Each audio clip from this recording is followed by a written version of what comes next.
Hello दोस्तों, आज हम अपने एक्सेल में सीखने वाले हैं सम इफ्स फॉर्मूला को। सम इफ्स फॉर्मूला क्या काम करता है, कैसे काम करता है, कब काम करता है, ये सारी चीजें आज आपको इस वीडियो में क्लियर हो जाएंगी। तो चलिए स्टार्ट करते हैं बिना टाइम को वेस्ट करे और सीखते हैं सम इफ्स फॉर्मूला को। तो लास्ट वीडियो में आपको पता होगा कि हमने सम इफ फॉर्मूला को पढ़ा था, लेकिन आज हम पढ़ने वाले हैं सम इफ्स फॉर्मूला। दोनों का काम क्या होता है, मतलब सम इफ का और सम इफ्स का काम एक ही होता है, बस कंडीशन चेंज हो जाती है। मतलब आप सम इफ में कर पा रहे थे कि आपको क्या करना था, सीपीयू के जितने भी आइटम्स थे, मतलब जितने भी सीपीयू थे सबकी सेल्स को आपको सम करके दिया, किसने, सम इफ फॉर्मूला की। लेकिन अब मैं क्या चाहती हूँ, अब मैं चाहती हूँ कि जितने भी सीपीयू की जो सेल्स है वो तो सम हो, उनका तो ऐड हो, लेकिन सिर्फ उन्हीं सीपीयूज का सम हो जो सीपीयूज उत्तर प्रदेश में बिके हैं।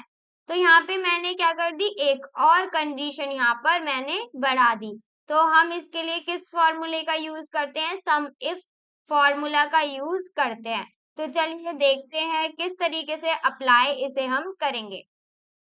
इक्वल्स टू को प्रेस करेंगे और हम लिखेंगे यहाँ पे सम इफ। टैब से मैंने इसको एक्टिव कर लिया। अब हम इसको देने वाले हैं रेंज। देखो अभी मैंने क्या लिखा है, सम इफ। तो इस चीज का याद रखिएगा, मैं एस भूल गई थी तो आपको एस नहीं भूलना है, सम इफ्स ही लिखना है। अब हम यहाँ पे क्या करते हैं, सम रेंज देंगे। मतलब हमें पहले वो रेंज देनी है जिसका हमें सम चाहिए। तो मुझे सेल्स का सम चाहिए, तो मैंने सेल्स वाला जो कॉलम है पूरा वो सेलेक्ट कर लिया है। अब मैं कॉमा लगाऊंगी और पहला दूंगी क्राइटेरिया रेंज 1। मतलब हमें पहली रेंज देनी है, वो भी किस क्राइटेरिया पर, ये आपको डिफाइन करना है। जैसे कि मैं आइटम्स तो चाहती हूँ, लेकिन आइटम्स में सिर्फ सीपीयू को चाहती हूँ, तो मैंने पहले पूरे आइटम्स के उस कॉलम जो है वो सेलेक्ट कर लिया। अब मैं कॉमा लगाऊंगी और डबल कोट्स में वो वाला आइटम लिखूंगी जिस आइटम का मुझे सम चाहिए।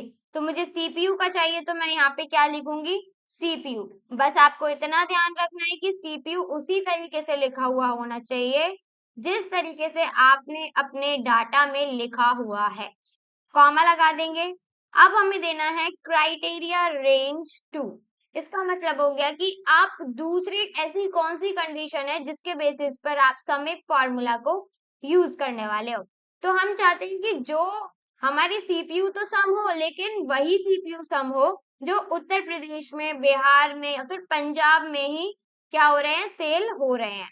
तो मैंने इसके कॉलम को पूरा सेलेक्ट कर लिया, कॉमा लगाएंगे और इस बार डबल कोट्स के अंदर हम क्या लिखेंगे, जिस स्टेट के आपको सीपीयू की सेल चाहिए। तो हमें कौन से स्टेट की चाहिए, तो मैंने किया बिहार। मुझे नहीं पता बिहार में कोई सीपीयू बिका भी है या फिर नहीं, बस मैंने बिहार लिख दिया। कॉमा लगाएंगे, मतलब डबल कोट्स के अंदर मैंने इसको क्लोज कर दिया है एंड देन फॉर्मूला को हमने यहाँ पर क्लोज कर दिया है। एंटर कर दिया तो यहाँ पे आ रहा है 6000, मतलब कहीं ना कहीं बिका तो है, लेकिन कितना, कहाँ पर। तो यहाँ पे आप देख सकते हो बिहार में सीपीयू जो है वो सेल हुआ है, जिसका जो टोटल अमाउंट है, जो सेल है वो कितनी है, 6000 है। देखो बाकी भी सीपीयू है, लेकिन बाकी सीपीयू उत्तर प्रदेश में हमारे सेल हुए हैं, बिहार में सिर्फ एक ही हुआ है, इसीलिए यहाँ पे 6000 आ चुका है। आई होप आपको सम इफ फॉर्मूला अच्छे से समझ में आ गया होगा। अभी भी कोई कंफ्यूजन, कोई भी डाउट या फिर कुछ भी ऐसा है जो क्लियर नहीं हुआ है, तो आप हमसे पूछ सकते हैं कमेंट बॉक्स में लिखकर। बाकी thank you so much for watching video. Video अच्छी लगी हो तो लाइक शेयर एंड सब्सक्राइब जरूर करिएगा।